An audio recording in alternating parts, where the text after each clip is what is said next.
अब्दुल गफूर हमारी लाहौर की मिल में मुलाजिम था। वो बला का काम चोर, सुस्त और धोखेबाज था। वो मिल की गंदुम और आटा चोरी करके भी बेच देता था, काम में भी सुस्ती करता था और वो जी भर कर निखट्टू भी था। हमने कई बार उसे निकालने का फैसला किया, लेकिन फिर मैं अपने वालिद की वजह से रुक जाता था। मेरे वालिद ने नसीहत की थी, मेरे बाद किसी मुलाजिम को नौकरी से नहीं निकालना। अब्दुल गफूर मुझे वालिद की तरफ से विरसे में मिला था, चुनाचे मैं उसे बर्दाश्त करने पर मजबूर था। अब्दुल गफूर को जिंदगी में किसी ने कभी नमाज पढ़ते देखा था और ना ही कोई नेकी का काम करते। वो दबाकर सिगरेट भी पीता था और चर्स भी। वो पूरी जिंदगी मकरूज भी रहा। हम हर साल अपने एक मुलाजिम को हज पर भिजवाते थे। हम उस मुलाजिम के तयन के लिए कुर्रा अंदाजी करते थे। हमने एक साल कुर्रा अंदाजी की, अब्दुल गफूर का नाम निकल आया। हमने उसे हज की पेशकश की, लेकिन उसने इनकार कर दिया। लोगों ने उसे बहुत समझाया, लेकिन वो न माना। चुनाचे हमने दूसरे मुलाजिम को भिजवा दिया। अगले साल फिर उसका नाम निकल आया। अब्दुल गफूर ने इस साल भी इनकार कर दिया। हमने दोबारा कुर्रा अंदाजी की, दूसरे बार फिर उसका नाम निकल आया। हमने तीसरी कुर्रा अंदाजी की, फिर अब्दुल गफूर का नाम आ गया। हमने तजर्बे के लिए मर्तबान में चौथी मर्तबा अब्दुल गफूर की पर्ची न डाली और उसकी जगह खाली पर्ची डाल दी। चौथी मर्तबा पर्ची निकाली तो वो खाली निकली। गोया अल्लाह ताला हर सूरत अब्दुल गफूर को हज कराना चाहता था, लेकिन वो मान नहीं रहा था। हमने उस पर बहुत जोर दिया, मगर उसका कहना था, मुझे तो नमाज भी नहीं आती, मैं हज करके क्या करूंगा। मैंने आखिर में उसके साथ सौदा किया। मैंने उससे कहा, तुम हज पर चले जाओ, मैं तुम्हें पूरे साल की तनख्वाहें इजाफी दे देता हूं। वो लालच में आ गया। मैंने मौलवी साहिब का बंदोबस्त किया। मौलवी साहिब ने उसे नमाज और हज का तरीका सिखाया, दुआएं और आयतें याद कराईं और हमने उसे हज पर रवाना कर दिया। अब्दुल गफूर हज पर गया, हज किया, तवाफे अलविदा किया, इशा की आखिरी नमाज पढ़ी, सजदे में गया और सजदे में ही इंतकाल कर गया। वो मरने के बाद देर तक सजदे में पड़ा रहा। साथियों में से किसी ने बुलाया तो पता चला अब्दुल गफूर इंतकाल कर चुका है। आप अल्लाह के फैसले देखिए। उस रात इमाम काबा का इंतकाल भी हो गया। अगली सुबह इमाम काबा का जनाजा था। अब्दुल गफूर की मैयत भी इमाम काबा के साथ हजर अस्वद के सामने रख दी गई और लाखों हाजियों ने उसका जनाजा पढ़ा। हमें इत्तला दी गई, हमसे नाश के बारे में पूछा गया। हमने उसकी बेगम से पूछा।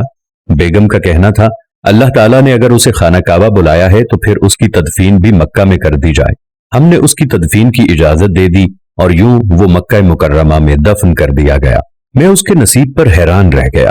मैं उसकी बेगम के पास गया और उससे अब्दुल गफूर की खुशबख्ती की वजह पूछी। बेगम ने एक अजीब बात बताई। उसका कहना था कि मेरे खामिंद में कोई खूबी नहीं थी, उसने जिंदगी में कभी कोई नेकी नहीं की। मैं खुद हैरान थी, अल्लाह ताला उसे किस नेकी का सिला दे रहा है। मैं कई दिन सोचती रही, फिर अचानक मुझे उसकी एक अच्छी आदत याद आई। हमारे मोहल्ले में एक खूबसूरत बेवा है। ये जवानी में बेवा हो गई थी। मोहल्ले के तमाम लोफर उस पर बुरी नजर डालते थे। उसकी 2 छोटी बेटियां थीं। मकान उसको उसका मरहूम खामिन दे गया था।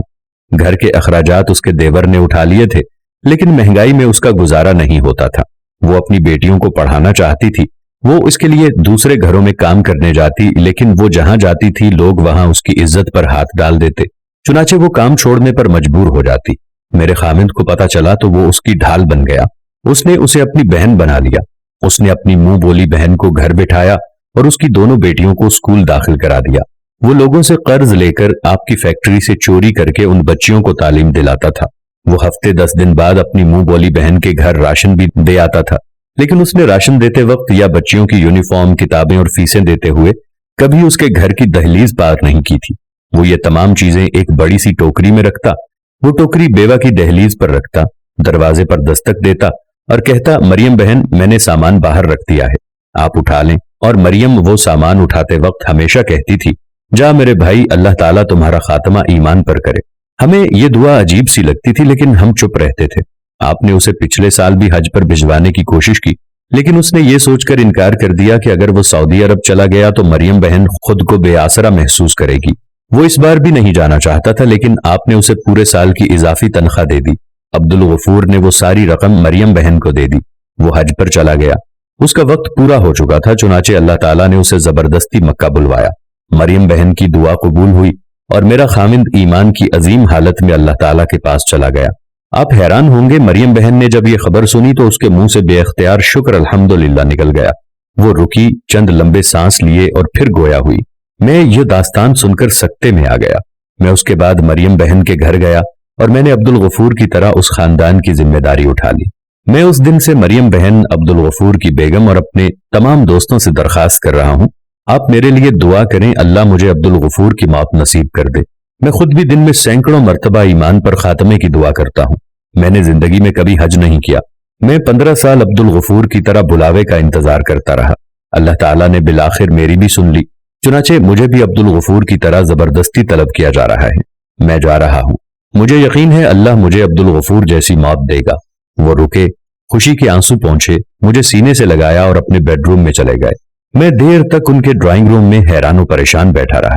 وہ چند دن بعد حج پر تشریف لے گئے، حج کیا، مدینہ منورہ تشریف لے گئے، عشاء کی نماز کے لیے مسجد نبوی گئے، سجدے میں گئے اور اللہ تعالیٰ نے انہیں بلا لیا۔ وہ جنت البقیع میں صحابہ کرام کی قربت میں دفن ہوئے۔ اللہ تعالیٰ نے انہیں عبدل غفور کی موت نصیب کر دی۔